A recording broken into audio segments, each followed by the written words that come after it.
அடுத்தது வந்துட்டு குளிப்பு. இந்த குளிப்புல வந்துட்டு நிறையவே வந்து தப்பு பண்றாங்க. அது என்னென்ன தப்பு அப்படின்னு சொல்லிட்டு சொல்றேன். குளிப்புக்கு வந்து நபி அவங்க காட்டி தந்த முறைப்படி நம்ம என்னெல்லாம் வந்து பின்பற்றி குளிக்கணும் அப்படின்னு சொல்லிட்டு விளக்கமா வந்து பார்ப்போம். ஓகேவா?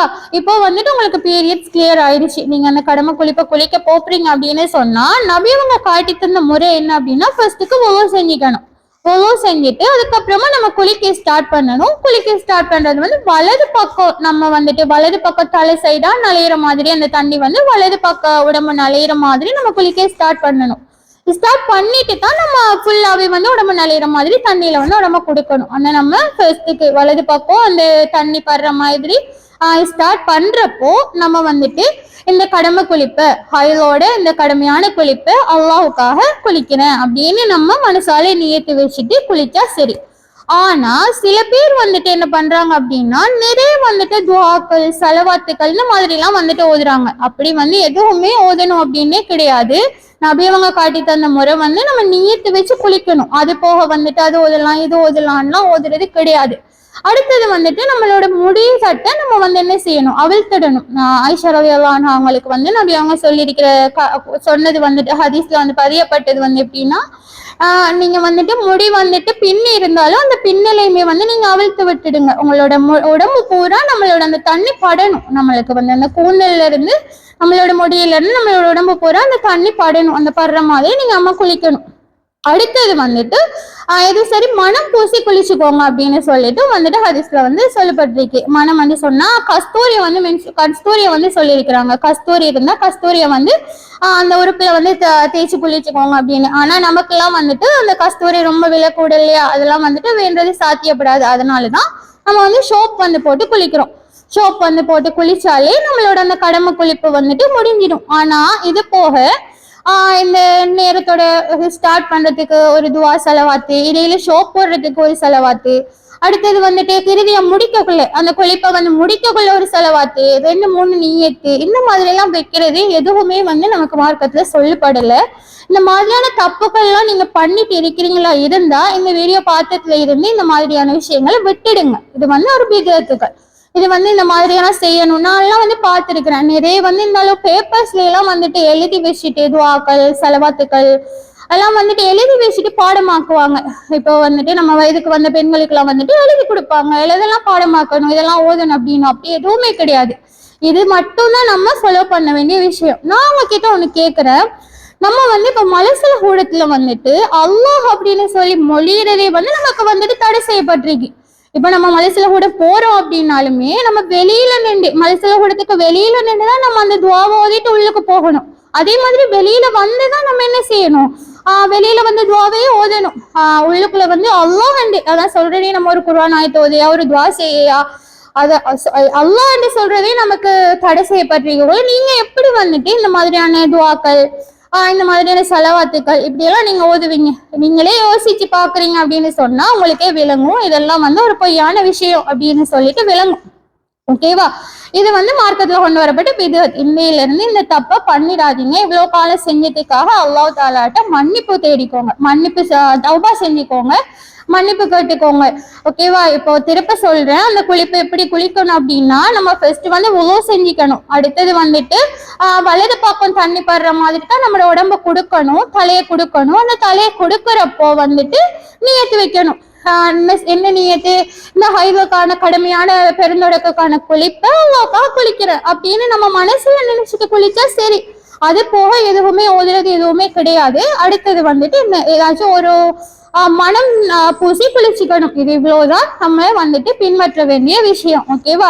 இப்போ இந்த குளிப்பு சம்பந்தமா உங்களுக்கு ஃபுல் விளக்கம், உங்களுக்கு இருக்கிற டவுட்ஸ் எல்லாம் கிளியர் ஆகி இருக்கும் அப்படின்னு நினைக்கிறேன். அடுத்தது வந்துட்டு நமக்கு பீரியட்ஸ் கிளியர் ஆகல, மாதவிடாய் வந்துட்டு மறுகுது, நமக்கு இன்னுமே ஒரு 7 நாள் ஆச்சு, 2 வீக்ஸ் ஆச்சு, இன்னுமே கிளியர் ஆகல அப்படின்னு சொன்னா என்ன செய்யணும், அதோட சட்டம் என்ன அப்படிங்கறத ஃபுல் விளக்கமா இப்ப சொல்றேன் உங்களுக்கு.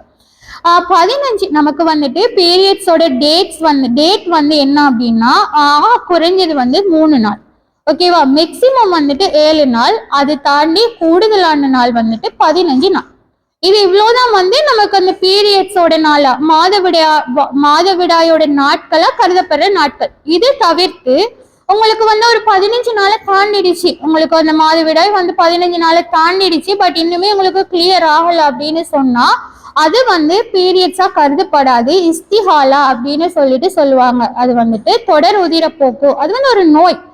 அது என்ன நோய் அப்படின்னா அது வந்து இரத்த குழாயில இருந்து வர இரத்தம் தான். அது அது வந்து மாதவிடாய் இரத்தம் கிடையாது.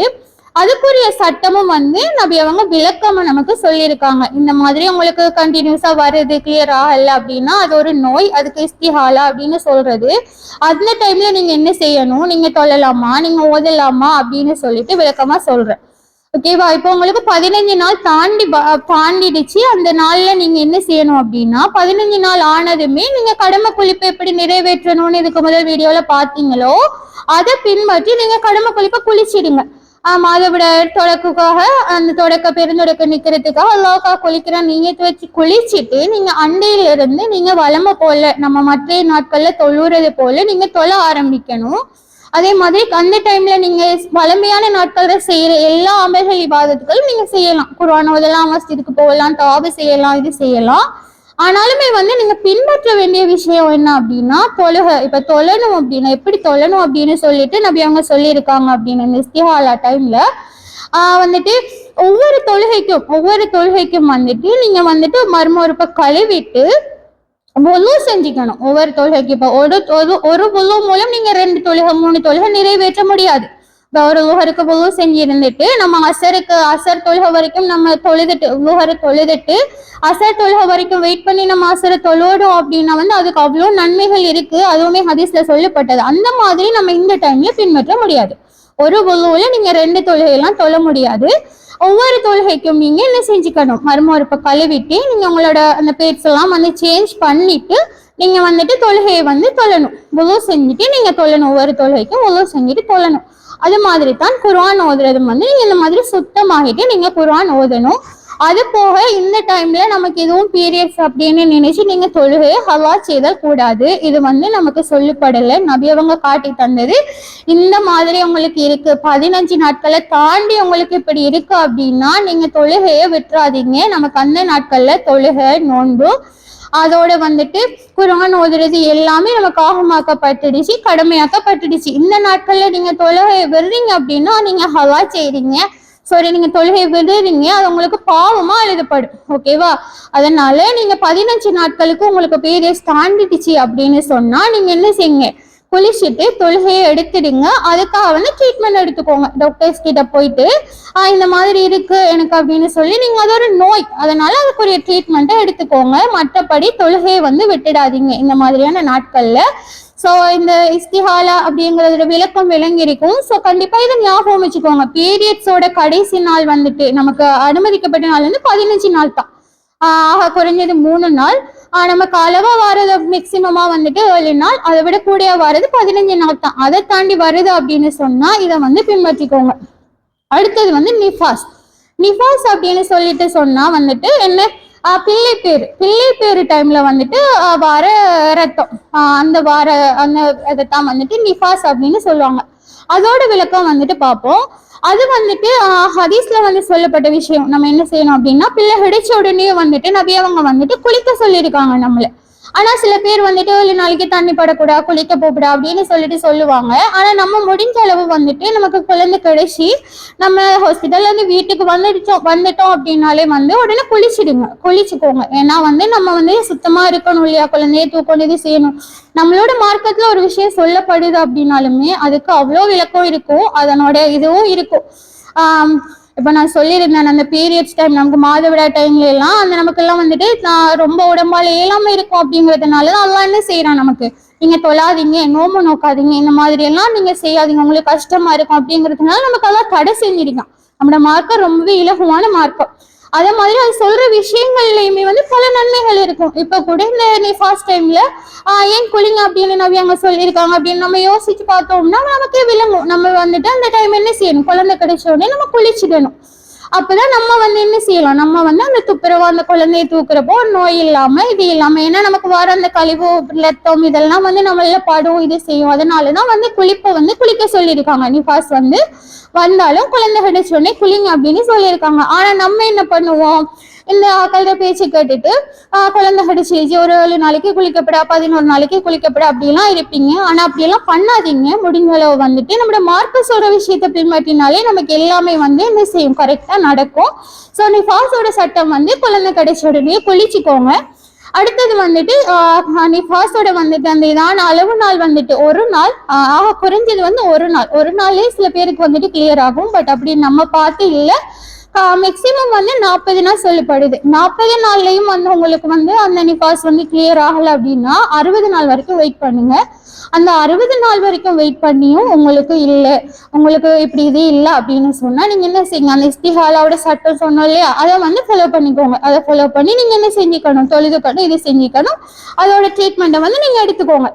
இந்த மாதிரி கிளியர் ஆகாம இருக்கு அப்படின்னா நீங்க அதுக்கு ஒரு ட்ரீட்மெண்ட் எடுத்து நீங்க அதுல இருந்து ரெக்கவர் ஆகிக்கோங்க. இதுதான் வந்து இந்த குளிப்பு சம்பந்தமா, இந்த ஹைல் சம்பந்தமா உங்களுக்கு கொடுத்திருக்கிற முழு விளக்கம்.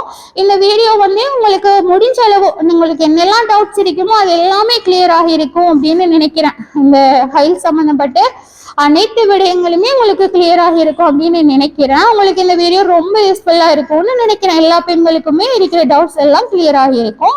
முடிஞ்ச அளவு உங்களுக்கு தெரிஞ்சு எல்லாருக்குமே ஷேர் பண்ணுங்க. ஏன்னா நீங்க மட்டும் அறிஞ்சா போதாது, மற்றவங்களும் இதை அறிஞ்சிக்கணும், தெரியாத விஷயங்களை அறிஞ்சிக்கணும் இல்லையா, அதுக்காக வந்து இந்த வீடியோவை ஷேர் பண்ணிக்கோங்க. நல்லதை செய்வோம், நல்லதை பகிர்வோம் என்று கூறி இன்னொரு வீடியோவில் நாளை சந்திக்கும் வரை அஸ்ஸலாமு அலைக்கும் வரஹ்மத்துல்லாஹி வபரகாத்துஹு.